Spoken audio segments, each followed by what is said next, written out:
Hello, everybody. Welcome to another episode of the Greenbook Podcast. I'm Karen Lynch, and I'm so happy to be hosting today, which I think I say all the time, but some days I just approach these podcasts with a bigger smile than usual. And today is one of those days.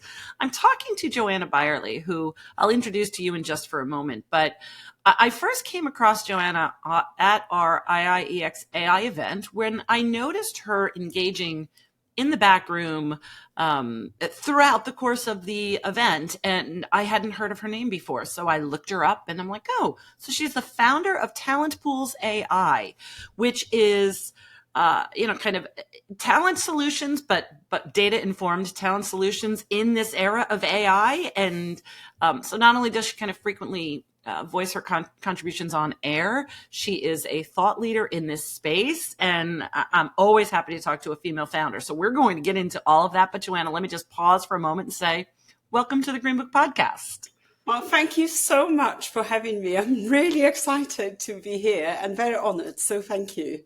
You're quite welcome. You're quite welcome. So before we get into the conversation that you and I have planned, let's just, kind of level set for a minute. And I'm going to allow you to kind of expand upon what you're doing at Talent Pools AI and kind of why you started the company. But also, I just want everyone to know listening that this is my first time actually having a conversation with Joanna. So this conversation might be a little different because I will truly be going where my curiosity leads me in this conversation. I have so many questions for you. So anyway, so just everybody be forewarned. This is a podcast episode that I'm particularly excited for because I'm curious about it. So Joanna, tell us a little bit about yourself and then what you started building at Talent Pools AI. Yes, sure. Thank you. So, hi everyone. I'm Joanna. I'm the founder of Talent Pools AI, as Karen said. And what I do is help ResTech insights and strategy startups and scale-ups with data-informed, human-led talent solutions. My work sits at the intersection of executive search, talent intelligence, and AI capabilities. So basically, to cut the jargon, I help founders and C-suite executives build their leadership teams, finding the people, the unicorns who can actually execute on the big transformations they are promising to their investors and clients. In each project I undertake, I utilize a robust search methodology. So all my assignments are tailor-made, and it can range from, say, helping you to hire a senior executive through to bringing on board this hard-to-find niche talent, which apparently is my specialty, to market mapping, talent pipelining, and salary benchmarking. So when I set Talent Pools AI, my mission was quite simple. I want to help companies to hire better and think a little bit more clearly about talent. And yeah, it means retained executive search, but also talent intelligence, tracking who's moving where, how is AI reshaping these new roles that we have, and where the next wave of leadership capability is coming from. So I started in a very sort of traditional market research, but a lot of my work now is with AI-enabled insight platforms and strategy firms. So I'm looking at both the tech and the human side. What skills are we using? What new roles are emerging? And how leaders can grow their businesses without actually burning out their teams. There's so much to talk about, and I'm just so excited that we're having this conversation. I want to just go back to the phrase talent intelligence. People that listen to me, like our producer Bridget's probably like, oh, Karen sure loves that word intelligence, and I do. I love customer intelligence. I love product intelligence. I love anything strategic intelligence. I love anything that kind of points towards it's a step beyond insights into kind of greater knowledge, a greater knowledge base. So talent intelligence feels like something different to me that I want to just pause on a minute. And when I say different to those listening, I'll just kind of clarify my own word. It sounds different from traditional executive search, this idea of talent intelligence. So please talk to me about that, which we didn't really, go into in advance. I didn't kind of say, hey, I'm going to ask you that on the spot, but how do you define talent intelligence? Okay, so essentially, I tell you when it all started, because initially I've worked in a more traditional search and recruitment, and I've been, just to make it clear for all the listeners, I've been in the beautiful world of market research and insights for a very long time, since the beginning of my career, really, hiring, talent acquisition. But post-COVID restructures, lots of redundancies that we've seen in the marketplace, all the pressures that we have from sort of economics and political point of view, and also explosive growth of AI recently had me really rethink traditional search. So I've moved from just filling mandates, search mandates, to asking what capability really sort of drives growth.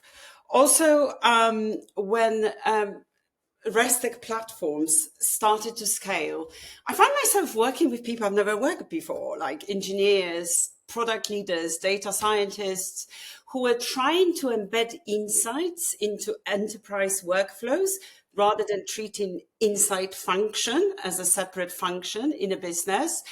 So I realized that people actually do not want to hire often straight away. What they want to do is explore the market, especially, those new ResTech companies say, they started their life in Europe and they are expanding to the US or to the UK market. They want to look into the market and first of all, see, do we even have talent in this market? What's the talent like? So that's the idea of market mapping. Then the talent pipelining is when you actually start identifying those individuals in this particular market or per particular brief with a client that might be the right people before you even engage them. When you start doing talent engagement, we call it talent pipelining, when you actually speak to people and start engaging them. And a lot of on a lot of occasions as well, I help with the salary benchmarking exercise. So the whole intelligence, think about the market research and what you do with consumer in terms of intelligence. The same applies to hiring. You need to do your research before you actually go out to the market and engage your candidates, for instance. Yeah. It's such an interesting, subtle shift in how we think about search. And yet it feels so intuitively important right now. And I'm so glad we're having this conversation. The analogy that's popping into my head is, well, of course, that's what everybody should do before they start the hiring process, is map the market. It reminds me, again, the analogy is, of selling one's home or buying a new home, which I just had some experience with in the last few months, where of course we want to understand what's happening in the market. How many buyers are there? How many sellers are there? What's competitive pricing? What other homes? How long were things on the market for? Of course, we want to look at all of the data before we make such a big decision about buying and selling a home. Of course, we would do that with human beings in a search process. So it's very intuitive what you're talking about. I think so critical. So kudos to you for building something. Talk to me about then, what was the moment, the aha moment for you when you're like, I'm going to build a business? Oh, that started many, many years ago. Interesting fact, I lived in South Africa for a while, and I started my first business in South Africa. And the reason why I did it, because I've always been very passionate about working in partnership with clients. I never really believed in sending CVs and, seeing what catches.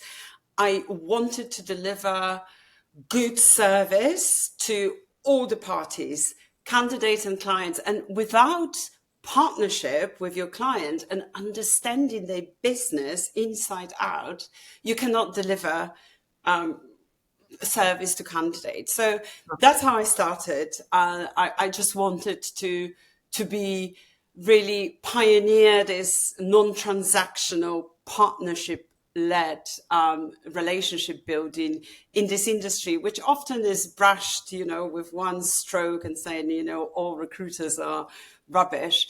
And then as, market has changed, I started seeing that candidates and clients wanted a bit more.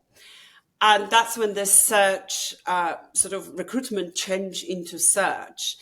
And I think, from sort of service point of view, this is the way that everyone loves working when they sort of get to know you and understand what do you mean actually when you provide search rather than recruitment. But like, you need to educate your clients all the time because they do not understand, and often they wouldn't have a good experience with recruitment partners because they work on transactional basis. Well, and let's talk about kind of the elephant in the room, which is AI.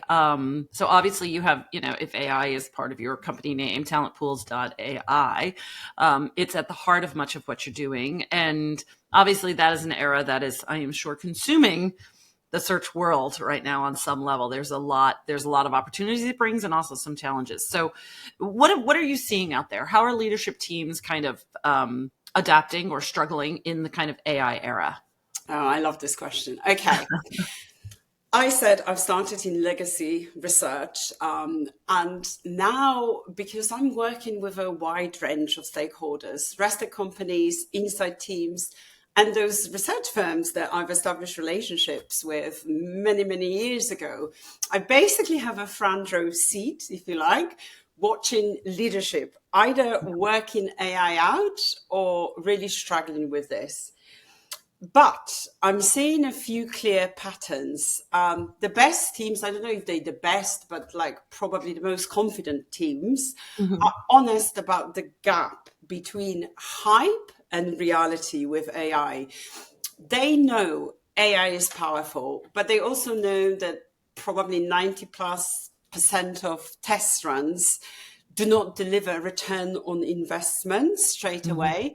And those leaders are very strategic in their approach. They put their money on the sort of few solid use cases, and they give themselves 2 to 4 years time to make it work. And also, importantly, they hire people who can live with this ambiguity. On the other hand, you have struggling teams who often would use AI as a cost-cutting exercise rather than the full transformation strategy. So what you see, and it's not relevant only to the insights market, but also across the board, technology market, entry-level roles are disappearing, right? Hiring freezes get justified by efficiency gains. But there is really no plan. How does this going to change the leadership pipeline, let's say in 5 to 10 years' time? So that's the idea of jobless growth that I know we're going to be discussing later on. Into that soon, yeah. Yeah. Well, I want to put a pause in the conversation for a minute and ask you about two things that you said. One, you mentioned the importance of kind of comfort in ambiguity. And I want to just pause there for a minute. Again, not part of our brief, but how might one, if you are not naturally kind of accepting and comfortable living in a state of ambiguity, and how does one develop that, the ability to navigate ambiguity, or again, live in it, accept it? Do you have any kind of pro tips that you've seen that help people, maybe candidates that aren't there, but they need that quality? Or is it something that you think is innate in people? They either can or can't live in that space. I think they can with training. And I think what you see now is blurring of boundaries in the marketplace. So for instance, I've seen a lot of senior management consultants move into ResTech. Some of them, you probably have them on Greenbook. They are ex-management consultants who have launched ResTech businesses.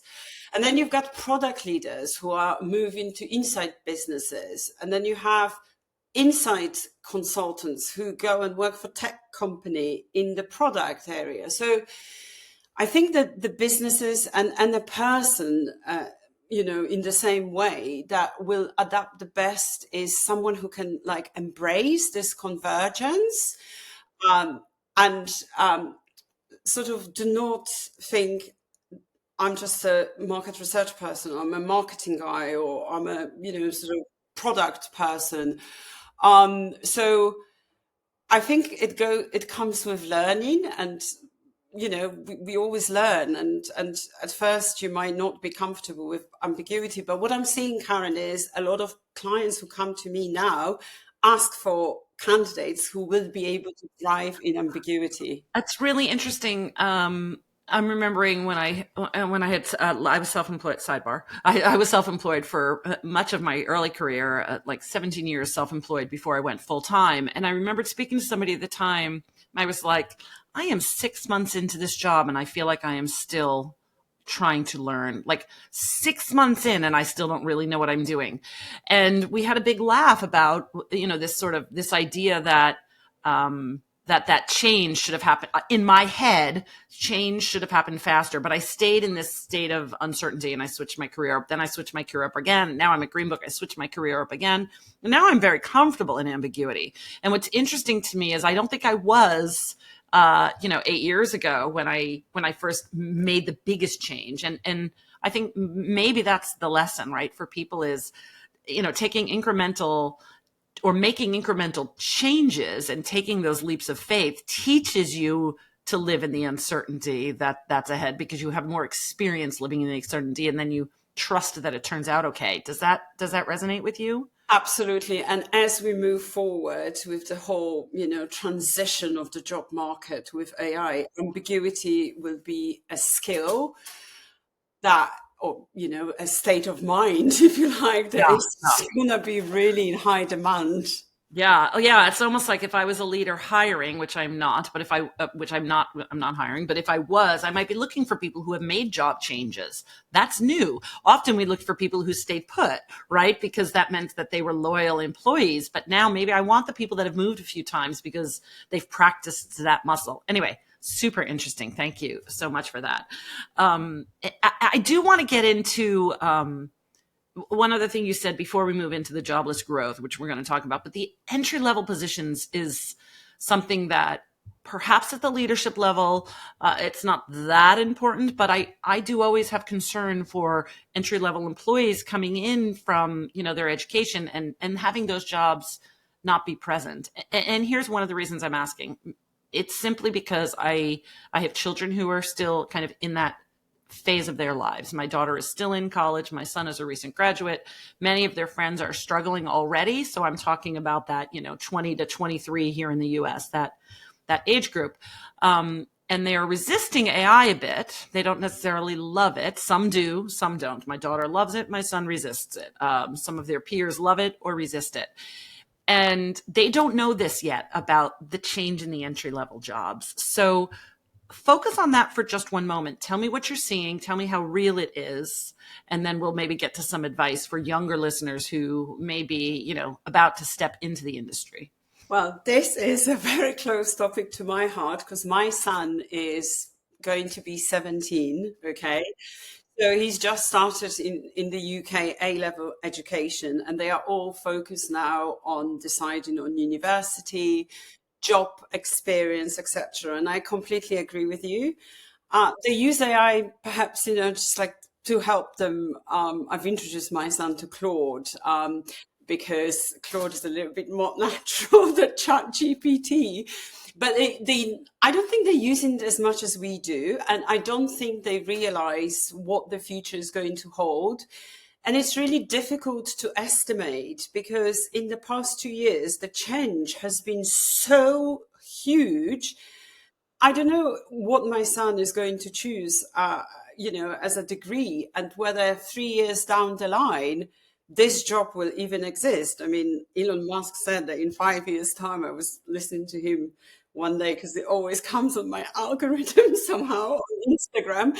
And he was talking that in 5 years' time, we're not going to have any apps. So how does this affect young people? I don't think I think it makes them feel a little bit uncomfortable. And I think once they get to actually choosing a university course, that's where the focus is, I guess, now. But today, I don't know if you've seen, like, the news flashed for me, CNBC, it was that it's a really dire market for young people to get into jobs. And I had some statistics. I just don't remember now from the top of my head, but the numbers are increasing and increasing, and younger people are, we call it in the UK, out of job and out of education because they can't find a job. Yeah. But you know why it is? Because hiring is stopping at the bottom level because of productivity gains that companies can gain with AI. And if you have a pyramid, Karen, the foundation, you need to feed that foundation. Otherwise, it will collapse from the base. And if young people are being replaced with AI because it's cheaper and more productive shorter term, we're not teaching them, and they will never get this ambiguity that we were talking about. Exactly. They need to start somewhere. Yeah, no, it's a very interesting kind of quandary. So let's go into this jobless growth. I think paradox is something that you called it.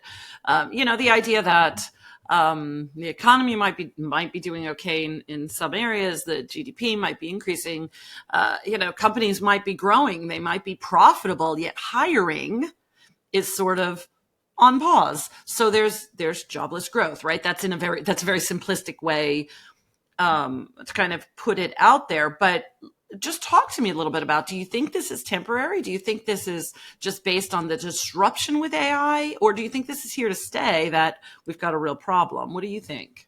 Okay, a very good question. Look, I'm not an economist, I'm not a management consultant, but I read an awful lot. And what I'm seeing across multiple data sources, and also most importantly, what's happening in the real world, talking to clients that I've worked with who haven't hired for 18 months, for instance, this is definitely the early signal of a lasting structural shift. I personally think, not the short-term correction. And let me explain why. You've mentioned economy. If there was just a blip, hiring would bounce back when economy does. But in the US, and this is what sort of prompted me to write that feature about jobless growth, because the economy is growing, but the hiring has dropped back to the levels of 2009. Goldman Sachs said actually Goldman Sachs and another source. They are an outplacement firm in the US. They call Challenger, Gray and Christmas, and they've concluded, and it was all over the media, that's why I'm mentioning it, that US hiring had collapsed to 2009 levels. It is 58% drop, and we have not seen that kind of gap before, except from recessions. This came to light in October because you had in the US at the time government shutdown, which sort of caused information blackout on official federal data. So we didn't get the monthly job reports from Bureau of Labor Statistics. And that's when this report was published, and it's been picked up by news both in the US and the UK. At the same time, there were two other reports published in the UK. So King's College London did a very interesting study. They've analysed every single job post on LinkedIn and across other sources since ChatGPT launch. And what they concluded that companies cut jobs by 4.5%, but the junior roles that we were discussing about were cut by 5.8%. And what they say, it is, still happening. The jobs are being eliminated, although revenues are going up. So I think that it is early, but I think it's structural. It's driven by technology, cost pressure, cultural shifts. And I believe it might be, as I say, I'm not an economist, but it might be a new growth model, not a permanent, not a temporary slowdown. Yeah, that's interesting. And, the connections I'm making in my head right now, and I want to kind of talk about that pyramid, and if we're truly eliminating a bottom rung, right, we need to kind of pull up the ladder, figure that out. But let's talk about that in a moment. it sounds to me that if these entry level jobs are kind of being eliminated at a higher rate than just jobs being eliminated in general, it would seem that there's more opportunities for people that, are more seasoned in their careers. Whereas I think that it used to be that companies would hire younger because they're a little less expensive than somebody who has more, more years under their belt. So I think that that's a big change. Are you hearing that the appeal of hiring younger because they're less expensive has shifted also? Or is it because, I don't know, that to me seems like a fairly big change. I think there are lots of different forces in play that are causing this disconnect, if you like. And it's not only that, you rightly say, the bottom layer of junior people are affected. Obviously, we've had massive redundancies across both sides of Atlantic over the past 18 months. But I think it's all down to AI-enabled productivity. And actually, I was reading something. I have to read it out to you. There was a conference in the UK. I'm not going to mention the names because we are supporting Greenbook here. But No, thank you. This is from one of the CEOs talking about growth and hiring. And I'm quoting, but we also said that AI should enable us to double revenues without changing headcount. Part of the reason for saying that was partly to say we are very ambitious about this. And it was also to say no one is going to lose their jobs. But you see where the paradox comes from, because you are doubling your productivity, but you are not hiring because you're not replacing people who are simply leaving. So therefore, those more experienced people are also affected. So, it's not on the entry level roles, but I think entry level roles from this strategic point of view of talent acquisition, it's really important to understand that if you do not invest into this level of hiring, in 2 or 3 years' time, you're not going to have mid-level people. And Karen, I've seen it with my own eyes on LinkedIn. Someone was talking about why is it so difficult to hire SREs, core SREs? Why? Yeah. Because Yeah. you Because haven't trained they them. haven't been raised up, so they don't exist. That human being is not out there right now because they aren't. I think that is so interesting. So again, to the leaders listening, we have a lot of people who are at the leadership level who are listeners, in addition to newer players to the market. But if you're listening, the I think big takeaway for me would be it's urgent to hire those people, even if you don't think you need them for efficiency's sake at the moment, because somebody at a higher level can use the tools that are available and do that work. However, then in a few years, if that leader moves on or if that person moves on, there's no one to fill their shoes. That is a big quandary that's ahead. People can't see it, or people are so focused on the now. What do you think? What's the lesson for leaders there? How do you help them see that future? Look, one of the pressures that leaders have is margin, isn't it? It's a margin pressure because, we've been in this volatile economic environment for quite a while. So the efficiency has become like a driving force. If you can grow revenue without growing headcount, it's brilliant. You have narrative now to justify that. But what's also interesting? I think the other reason is cultural. And I tell you what I mean by this. In the past, I've been I've hired 20 people this year. You were growing business because you were growing headcount. Headcount, yes. But now leaders are prioritizing lean, efficient teams. They want agility. We even have an advert from Mishcon Dorea, which is a big law firm in the UK. Leaders want agility. They do not want scale, they say. And that is the mindset that alone is holding back hiring across all the levels. And look, if the economy can expand through productivity and technology, then some leaders, especially those who have been suffering because their budgets have been cut with their clients, they want to grow their workforce. So that's disconnect, right? That Yeah, we're yeah. seeing at the moment. What would you say? Like, I'm thinking now specifically of some of the startups in our ecosystem that they've just gotten funding, so therefore they can grow their teams. And you think that I shouldn't say you think, not everybody does. I think that funding means they can hire to grow and scale up. That sounds all of a sudden like that might be kind of an outdated model of thinking, that funding means headcount for growth to be able to scale up and manage the growth.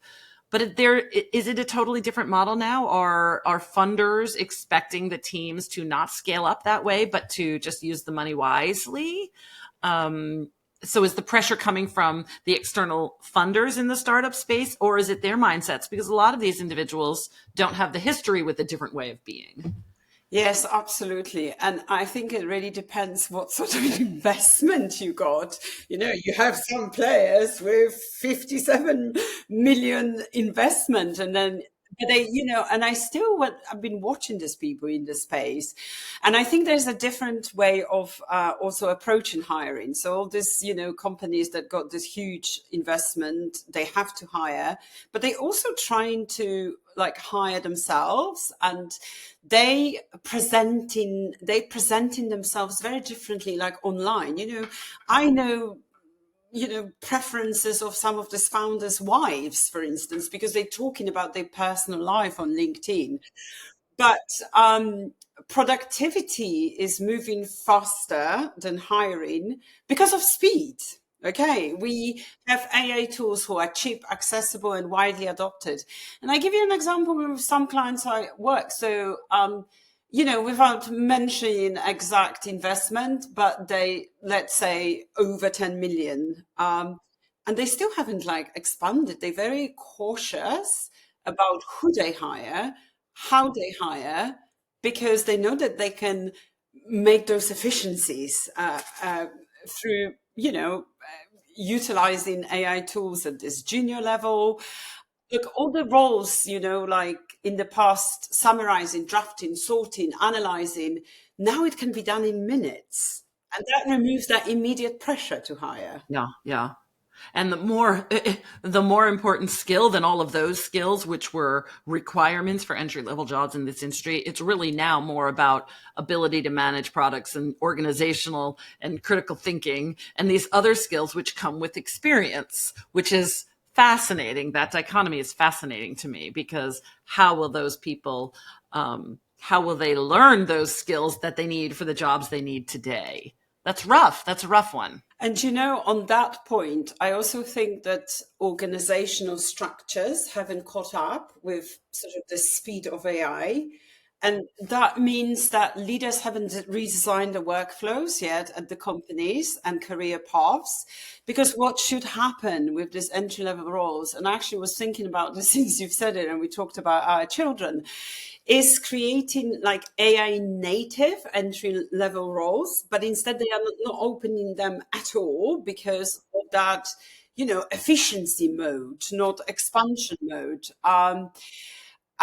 So I think that, a lot of companies haven't yet figured out how to build AI into, say, job design, developing people, planning their workforce long term.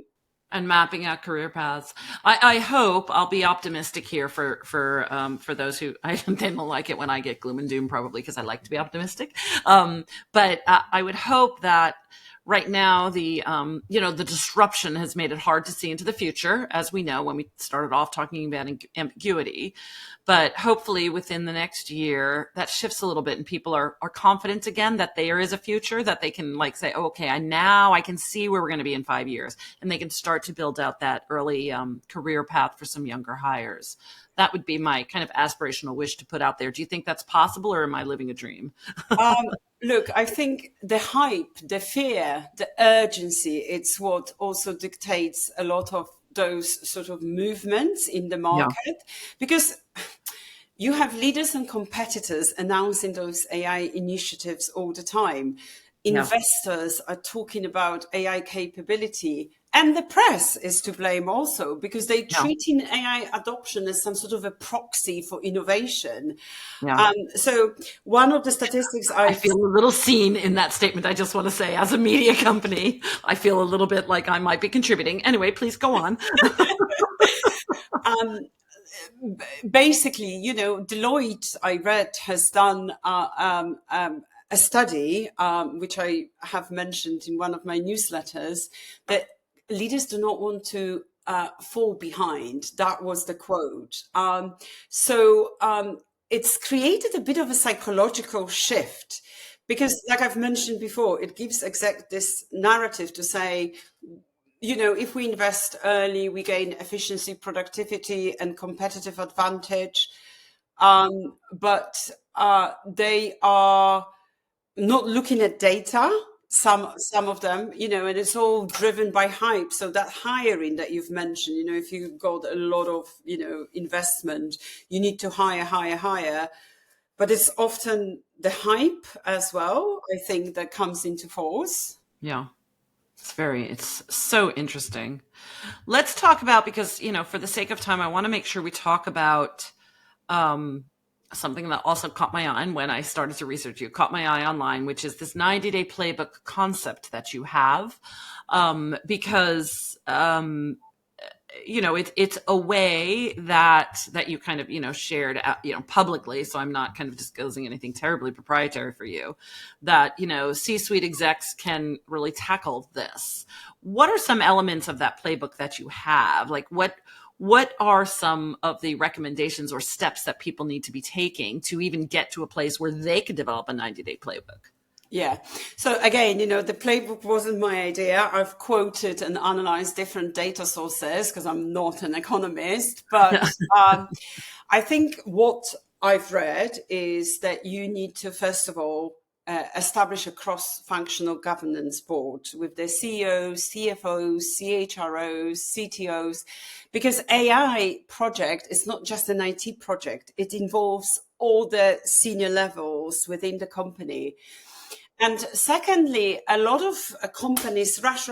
They, have this co-pilot and this chatbot and this AI here and one another over there. You need to have a very clear process for identifying and prioritizing the AI use cases that you really believe in. And, they say 95% of tests fail, only 5% actually survive. So you need to focus, I think, in your 90-day playbook on 3 to 5 initiatives that you really want to undertake. They will genuinely transform your business. And also you have to think in terms of performance indicators, because you've got this pressure from boards and investors, but you have to think about ROI, because you can't measure those less obvious benefits. They do not show on your P&L sheet straight away. And you have to accept that some trials will basically fail. And you need to empower your leaders in the company. If you are, let's say, the board, that this is okay. Obviously it has to be in a disciplined way, but you need to learn a lesson from it and really allow for experimentation. Because if you don't, you're going to be stuck in that sort of 95%, phase that never gets anywhere and actually do not get return on investment on the AI use cases. So if we want to be one of these, one of the 5% that's successful and that's built for the future, and that, kind of has this ability to, ability to move on and thrive, experimentation is key. Are there any other values or anything else that separates those that are succeeding from those who are not in your purview? So we've mentioned governance, right? I think it's the focus and conviction that comes into fore, because like I've mentioned before, you need to treat AI as a strategic transformation, not a tech experiment. So first of all, those successful 5%, apparently they they have 5 times more revenue, according to those statistics that I was reading. They make fewer but bigger bets, they sort of the 5% choose a very few high impact use cases, and they just go all in. And they have everyone aligned from day one. So the CEOs, like I mentioned, CFOs, CTOs, CHROs, they all sit at the same table because they know that AI touches everything. Talent, obviously, that's my space, finance, risk, product, and customer success and experience all at the same time. And the other thing is the ROI that we talked about before. They actually commit to a longer time. So I was reading somewhere, I think Goldman Sachs said it's 2 to 4 year timeline. So they understand that AI returns are exponential, not immediate. They patience, but they disciplines. So they cannot, in summary, those AI pilots cannot be treated as disconnected experiments. There have to be a long-term business strategy in place. Yeah. It's a lot of intense work at the leadership level, at the CEO level, for example, to not only shore up, kind of become operationally sound, but also make sure those values are clearly communicated, that we are experimenting in very specific ways. We're all in very specific ways, and really mapping that out should be a part of that 90-day roadmap, right? Spelling out for your employees, this is where we stand during this time of disruption. Super interesting. Any other kind of pro tips for thinking for insights and strategy teams specifically? Well, yes, I do have one thing. I just want to say to everyone that your career is not going to be linear anymore. It will be less like a ladder and more like a lattice, okay? Because we going to be, with that ambiguity we were talking about, you're going to be moving much faster. How the insights industry will be affected, and especially, what could HR leaders do with these entry-level positions, is think about growth, not how many tasks, for instance, that young person does on a daily basis. Think about how they can grow. And you need to teach these people skills that normally you'd probably learn when you are the research manager or associate director level: commercial skills, speaking with your stakeholders, being able to communicate strategic insights. So I guess the training has to be there in place, and it has to be structured around AI augmented roles. But you also have to allow for more fluidity across the market, because people, you're not going to have the same career progression as you had before. You started as an RE, you moved to SRE, you moved to research manager, you moved to leadership. It's not going to be like that. It's going to be it's not going to be a ladder, put it that way. Yeah. No, and I love the idea of lattice work. I used to use the analogy when I would talk to people that I would mentor. I just haven't used it recently, but I used to use this idea of people who are rock climbers, and they may have an idea where the summit is, but there isn't a straight line up, right? Sometimes you have to pivot over here, sometimes you have to pivot over here, sometimes your arm is dangling over here, but you find the reach over there. Like, you're all over the place on the surface of a rock that you are trying to climb. It is not multi-directional. But what I'm hearing from you is that even that analogy, which was great maybe 10 years ago, isn't quite right, because the summit may not be the goal. The goal may be in the side to side work, right? And need to come up with a whole different approach. It's also another thing that I forgot to mention, but we're not only having the jobs that we are having replaced, if you like. We also, AI is creating new roles that didn't exist, say, 2 years ago. And I think, people who are listening would like to know what those roles are. AI insight strategist, so who is it? someone who can translate AI outputs into business decision. The one I've seen quite a lot is AI creative strategist. So someone who sits at the intersection of creativity, strategy, and technology, hybrid role, emerging fast in agencies, consultancies. Another one I worked with recently was a head of behavioral AI, someone who combines behavioral science with machine learning insights.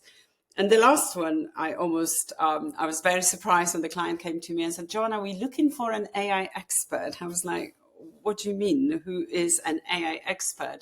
And actually they were legacy agencies, say someone from Europe, and they were looking for an architect of the whole AI system, the person who knows how to use AI models, how to put them to work together, and how to find smarter ways to analyze data, but also work with their legacy research. So yeah, AI are reducing some jobs, but also creating some new. Creating new ones. Well, I don't know if you know, I sit on the board of the Insights Career Network. So a lot of people listening are probably in that space as well. And I am sure that was just like the money shot for this podcast is what are these new roles? I love that you've shared them. Thank you so much. Really interesting and also indicative of how how companies within the industry are growing to adapt to the kind of this AI era that we find ourselves in.